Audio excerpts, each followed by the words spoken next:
2 గ్లాసుల చిన్న గ్లాస్ తోటి 2 గ్లాసులు పోసుకుంటున్నా కందిపప్పు. ఒక హాఫ్ పోసుకుంటున్నా. మీకు ఎంత కావాలంటే అంత పోసుకోండి. పప్పు శుభ్రంగా కడిగి పెట్టుకోవాలి. అందులో ఒక చెంబడు వాటర్ పోసుకోవాలి. అందులో పచ్చిమిరపకాయలు కలమాకు వేస్తున్నా. ఇది బీరకాయ పప్పు అండి. ఇది వేసి పప్పు ఫస్ట్ ఉడకబెట్టుకోవాలి.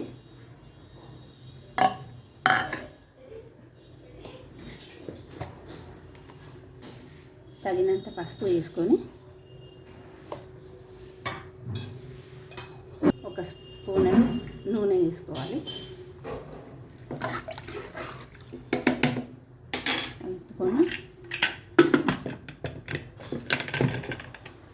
పొయ్యి మీద పెట్టుకోవాలి. ఇది పొయ్యి మీద పెట్టుకోవాలి. పక్కకి బగోని పెట్టుకోవాలి.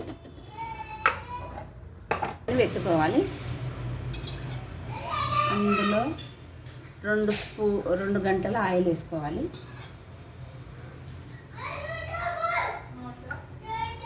వేసుకున్న తర్వాత ఒక స్పూనడు జీలకర్ర, ఒక స్పూనడు ఆవాలు, ఎండిన మిరపకాయలు తీసుకుంటున్నా. సుంచి వేసుకోవాలి. వేసుకున్నాక అందులో బీరకాయలు వేసుకోవాలి.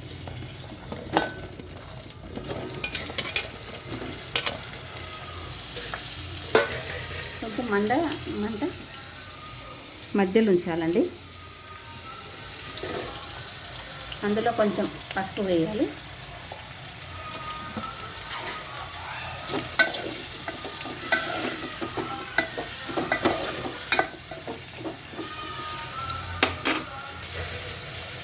బీరకాయలన్నీ మనం ఉప్పు వేసుకోవాలి. ఉప్పు తగినంత.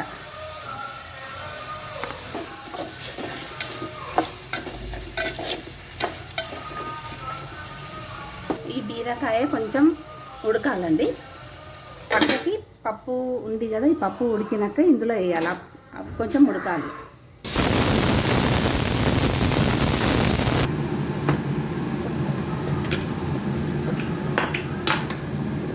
పప్పు ఇలా ఉడకాలండి.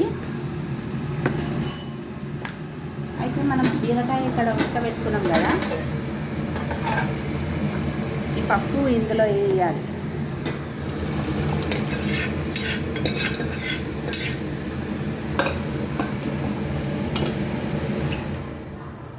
పప్పులో కొన్ని వాటర్ పోసుకోవాలి.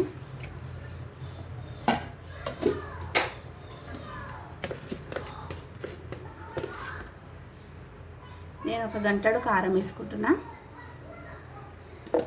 ఫస్టే వేసినాం కాబట్టి ఉప్పు వేయకున్నా పర్వాలేదు.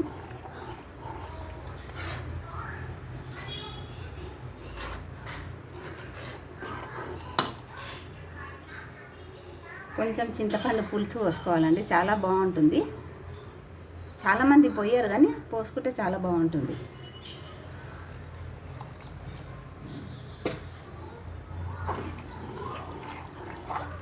ఉప్పు సరిపోయిందా లేదా కొంచెం టేస్ట్ చేద్దాం.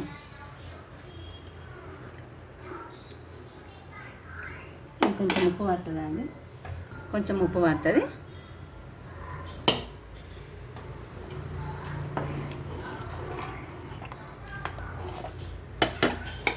కొద్దిగా ఉడకాలండి. మూత పెట్టుకుందాం.